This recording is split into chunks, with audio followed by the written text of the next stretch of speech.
Okay, so um, have you ever like set a goal and then, life kind of gets in the way? Oh, yeah, all the time. I mean, who hasn't, right? Right, it's like the universal experience. We're talking New Year's resolutions, that big project you swear you'll finish, and then, you know, it just doesn't happen. Totally. But what if there was like a better way to actually achieve our goals? Well, that's what we're diving into today. We're going deep on this podcast episode called Why Most People Fail at Their Goals and How to Fix It. Catchy title. Right.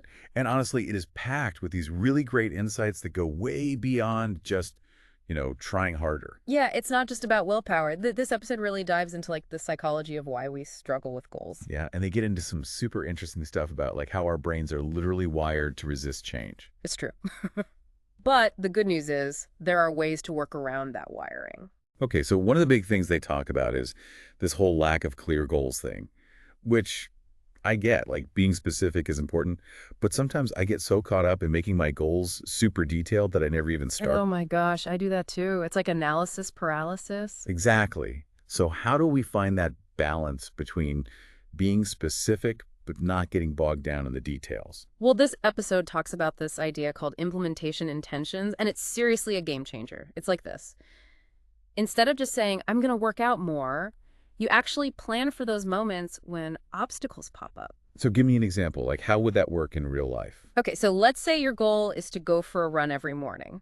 But sometimes it rains, so your implementation intention would be, if it's raining, I'll do a 30-minute yoga video at home instead of going for a run. So you're basically like pre-committing to a specific action. Exactly. And the cool thing is it kind of tricks your brain into being more likely to follow through because you've already made the decision ahead of time. No more decision fatigue in the moment.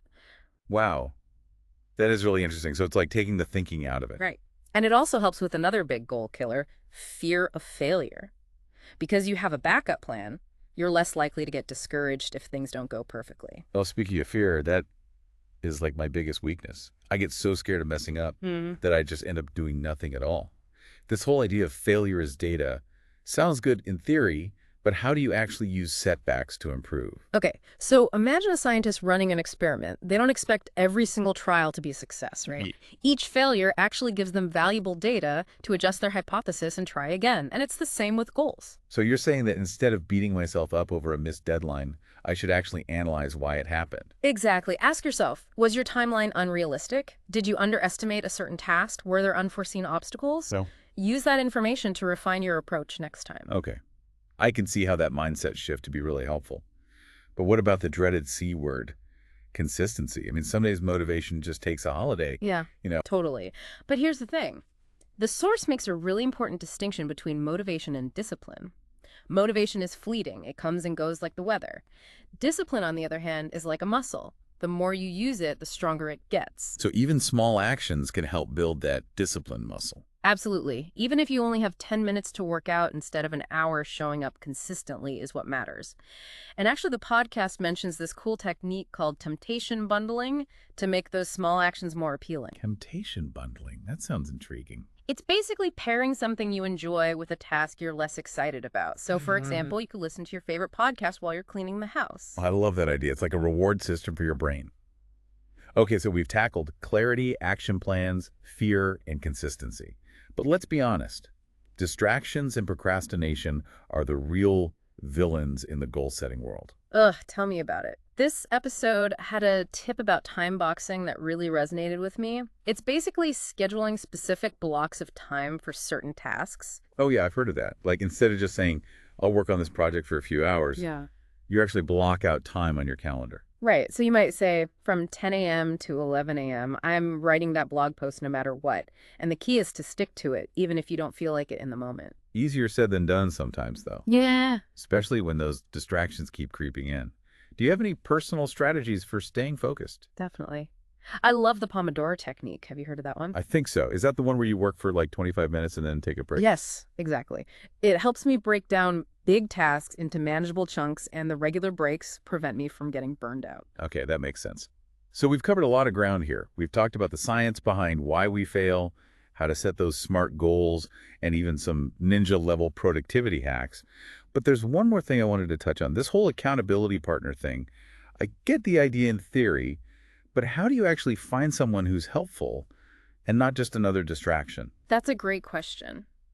I think the key is finding someone who shares similar goals or who is working on something that inspires you. Think about your network, your friends, family, colleagues. Maybe there's someone you already know who could be a good fit. And it's not just about having someone like check in on you, right? It's about sharing your wins and struggles, having that support system. Exactly. It's like having a cheerleader and a coach all rolled into one. They can celebrate your progress, offer encouragement when you're feeling discouraged, and even give you helpful feedback along the way. Okay, so we've really gone deep on the why we fail part of goal setting. Now, what about the how to fix it? The podcast we're talking about today spends a lot of time on SMART goals. But honestly, I've heard that acronym so many times it's kind of lost its meaning. I hear you. It can feel a bit cliche sometimes, but let's make it more tangible. Think of a goal that you're working on right now, any goal. And let's see how we can use the SMART framework to make it more achievable. Okay. My goal is to finally learn Spanish. It's been on my to-do list forever, but I always seem to find an excuse to put it off. I love that. Okay, so learn Spanish is a great starting point, but it is pretty broad. So let's start with the S in SMART, which stands for specific. How can we make this goal more specific? What level of fluency are you aiming for? Hmm. Well, I don't need to be fluent. Like, I don't need to write a novel in Spanish or anything, Yeah. but I would love to be able to hold a basic conversation, like enough to get by when I travel. Perfect. So you want to be able to order food, ask for directions, that kind of thing. Exactly. Awesome. So now we have a specific goal. Let's move on to the M, which stands for measurable. How can we measure your progress towards this goal? Well, I could set a goal to learn a certain number of new words each week, or maybe complete a specific level in a language learning app. Excellent. Those are great ways to track your progress. Okay, so now we have a specific and measurable goal. Is it achievable? Do you have the time and resources to commit to learning Spanish? Yeah, definitely. I can carve out at least 30 minutes each day for studying. And there are so many free resources available online, like Duolingo and Babbel. Great. You're all set with the achievable part. Now let's talk about the R, which stands for relevant. Is this goal relevant to your life and values? Oh, absolutely. I love to travel and experience different cultures, and language is such a big part of that. Fantastic. So we've covered specific, measurable, achievable, and relevant. The last letter in the SMART acronym is T, which stands for time-bound.